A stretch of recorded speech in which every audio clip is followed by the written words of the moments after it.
Assalamualaikum warahmatullahi wabarakatuh. Alhamdulillahi rabbil alamin wassalatu wassalamu ala asyrafil anbiya wal mursalin wa ala alihi wa sahbihi ajma'in. Sidang pendengar bicara ilmu yang setia mendengar dan sentiasa mengambil faedah daripada sedikit renungan ataupun nasihat yang diberikan melalui bicara ilmu ini. Sidang pendengar yang dikasihi sekalian, kalau ditanya apa manusia yang kita nak jadi, maka jawapan yang sepatutnya yang kita jawab ialah aku mahu menjadi seorang manusia yang paling bermanfaat. Mengapa kita jawab begitu? Kerana Rasulullah SAW bersabda, khairun nas anfa'un linnas. Sebaik-baik manusia ialah manusia yang banyak memberi manfaat kepada orang lain. Perkataan memberi manfaat, dalam arti kata yang sebenarnya memberi manfaat ini maknanya wujudnya kita itu mendatangkan kebaikan kepada orang lain.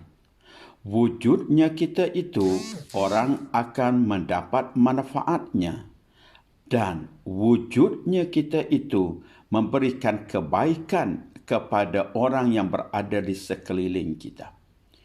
Maka kita mesti membina satu sikap dalam diri kita, satu pemikiran dan satu tekad, iaitu selagi kita ada peluang, kita ingin memberi manfaat kepada orang lain.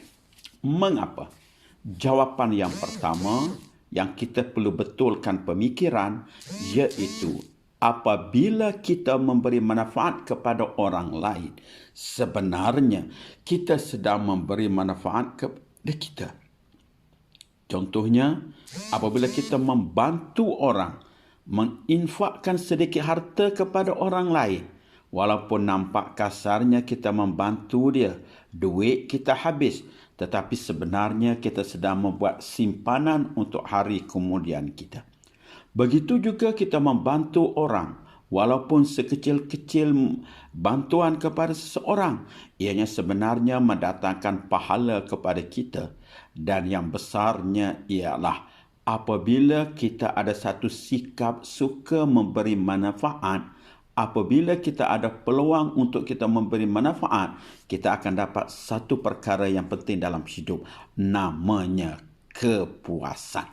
Dan hasil daripada kepuasan ini menyebabkan jiwa kita jadi tenang, fikiran kita lapang, dan kita terasa lagi nak mengulangi jasa tersebut untuk berikan kepada orang. Umpamanya bagi seorang yang pemurah, dia merasa senang apabila dia dapat hulurkan bantuan duit kepada orang lain. Dia dapat rasa senang apabila dia melihat orang yang mendapat bantuannya berterima kasih kepada dia. Ataupun kalau tidak berterima kasih pun, tengok raut wajah yang gembira dapat bantuan, dia merasa satu kepuasan. Dan kepuasan ini sebenarnya ialah satu kepuasan akan mendorong semangat yang tinggi, akan mendorong kalau dari segi kesihatannya, akan mengeluarkan hormon-hormon yang positif di dalam diri yang menjadikan orang itu ceria, menjadikan orang itu dalam keadaan yang tenang, riang dan sebagainya. Itulah maknanya kita memberi manfaat kepada orang, sebenarnya kita sedang memberi manfaat kepada diri kita sendiri. Kedua, apabila kita memberi manfaat kepada orang, kita tak tahu sebenarnya kadang-kala orang itu akan memberi manfaat kepada kita balik pada satu hari nanti. Kita tak tahu. Tambah-tambahan pula, kadang-kala kita beri manfaat kepada orang yang kita tak jangka dapat membantu kita. Saya ada satu kisah peribadi. Sewaktu membuat diploma pendidikan dahulu di Asrama Institut Bahasa Kuala Lumpur. Pada waktu pagi saya turun ke asrama, saya tengok Pak Cik itu sedang menyapu sampah. Maka saya selalu menyapa dia dan selalu dia panggil Nek kepada saya. Saya bersembang dengan Pak Cik itu, tanya dia sihat ke tidak, makan ke belum. Menyebabkan hubungan dengan saya itu baik. Saya terbayang lagi wajah Pak Cik itu. Saya mungkin dah meninggal Pak Cik tersebut.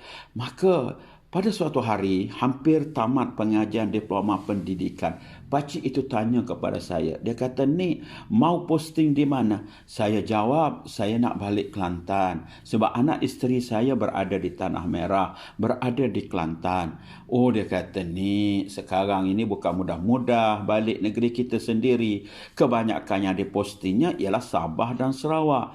Maka saya jawab kat dia, "Macam mana pakcik? Siapa yang, macam mana saya?" Oh, dia kata, "Sekarang kena pakai kabel." Oh, dia cakap kena pakai kabel. Itu berlaku pada tahun 91 tu, lama dah. Okey. Saya kata, "Pakcik, macam mana nak dapat kabel?" Maka dia jawab, "Tak apa, besok ikut pakcik," dia kata. Maka besoknya dengan pakaian yang agak kemas, ya, saya bawa dia bersama dengan dia. Rupa-rupanya dia bawa saya ke mana, tuan-tuan sekalian?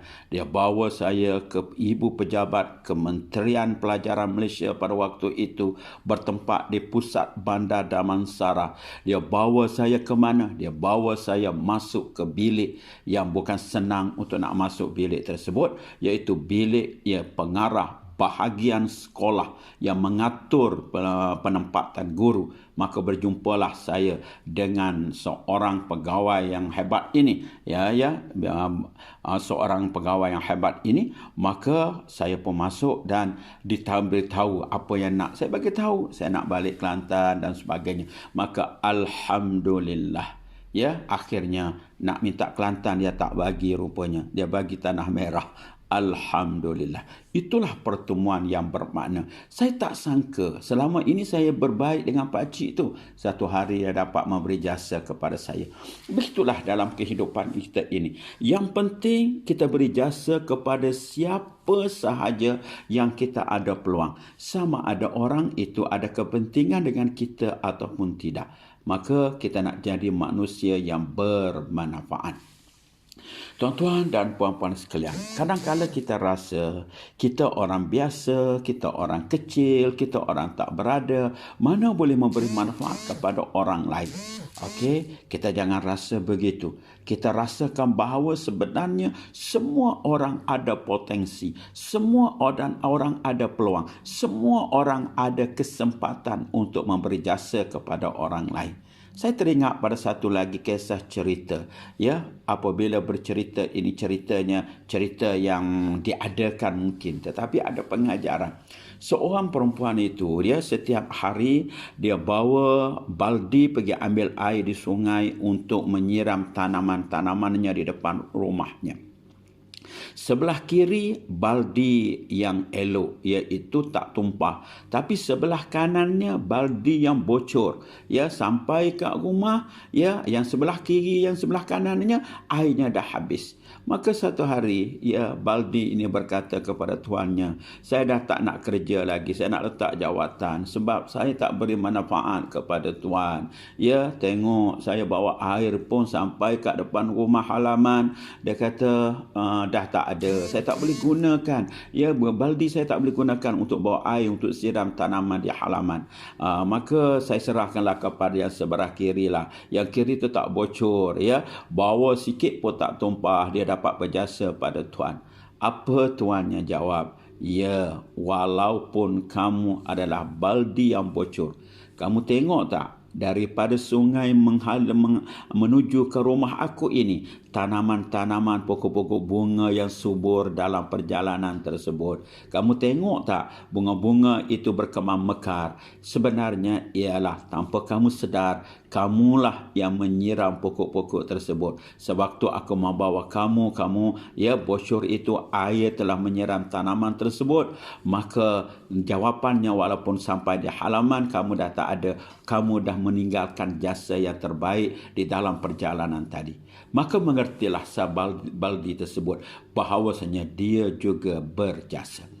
Kita pun begitu juga. Kita tengok apa kapasiti kita, apa kemampuan kita yang boleh kita taburkan jasa. Kalau kita sebagai AKP umpamanya, bagaimana kita membantu melicinkan pentadbiran sekolah. Kalau kita sebagai guru dalam era moden sekarang, dalam era serba mencabar sekarang ini, bagaimana kita boleh membantu anak-anak murid kita. Tak boleh secara online, kita buat secara offline. Tak boleh secara offline, secara offsite dan sebagainya. Carilah peluang-peluang untuk kita membantu orang lain. Mudah-mudahan dengan kita menjadi orang yang sentiasa menaburkan jasa kepada orang lain, kita sibuk diri kita untuk menyumbang kepada orang lain, insya-Allah kita tak sibuk memperkatakan tentang kerja orang lain, mengkritik orang lain, membanding orang lain, menyoal mengapa itu, mengapa ini, kerana kita sibuk dengan diri kita yang nak memberikan manfaat kepada orang lain. Selamat menjadi insan yang bermanfaat. Selamat menjadi orang yang menaburkan jasa. Sesungguhnya apa yang kita semai, itulah yang kita akan tuai. Kita semai kebaikan kepada orang lain, insya-Allah kita akan dapat kebaikan yang Tuhan berikan kepada kita. Sesungguhnya Tuhan tidak akan sia-siakan kebaikan yang kita laksanakan. Selamat berada di awal minggu, selamat meneruskan pengajaran di bersemuka bagi yang mengajar SPM, STPM, dan juga selamat melaksanakan PDPR dengan penuh amanah, dengan penuh tanggungjawab. Mudah-mudahan kita diberikan kebaikan oleh Allah Subhanahu wa taala. Sekian, wassalamualaikum warahmatullahi wabarakatuh.